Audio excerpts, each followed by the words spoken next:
नमस्कार मित्रांनो, आपण पाहत आहात श्री महाकालीचे सुंदर व प्राचीन मंदिर। या मंदिराला त्याचा इतिहास आहे।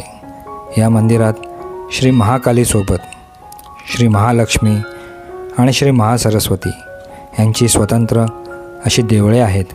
ही तीनही देवळे एकाच सभामंडपाखाली आहेत। सभामंडप हा खूप भव्य, प्रशस्त आणि सुंदर आहे आणि रेखीवही आहे। ह्याचा बहुतांश भाग हा लाकडाचा आहे आणि त्यावर जागोजागी कोरीव काम केलेले आहे। सभामंडपात वरच्या बाजूला देवीच्या विविध रूपातील तिच्या लीला खूप सुंदर प्रकारे दर्शवलेल्या आहेत। त्या बघत असताना भान हरपून जाते। थोड्याच अंतरावर श्री रवळनाथ यांचे सुंदर मंदिर आहे। तसंच मागच्या बाजूला नगरेश्वराचे सुंदर असे स्वतंत्र मंदिर आहे।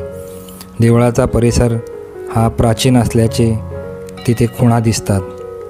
देवळाच्या परिसरामध्ये एक प्राचीन विहीर आहे। त्या विहिरीवर पाणी काढण्याचे यंत्र आहे, ते आजही काम करते। देवळामध्ये प्रसादालय आहे। इथे फक्त 100 रुपयात पूर्ण जेवण मिळते।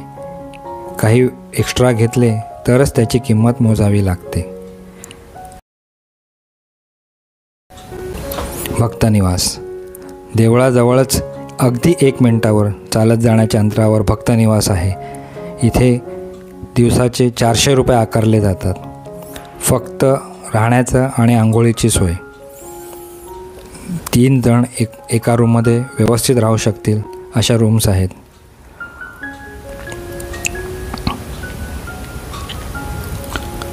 रूमचे भाडे 400 रुपये आहे। 500 रुपयामध्ये तुम्हाला टॉयलेट बाथरूम सहित रूम मिळेल आणि AC रूमची सुविधासुद्धा उपलब्ध आहे। त्यासाठी 1200 रुपये मोजावे लागतील। मंदिरापासून भक्तनिवास अगदी 1 मिनिटावर आहे। यांचा नंबर मी डिस्क्रिप्शनमध्ये देत आहे। श्री महाकाली मंदिरापर्यंत येण्यासाठी रत्नागिरीहून STची सुविधा आहे। STचे तिकीट हे 71 रुपये आहे।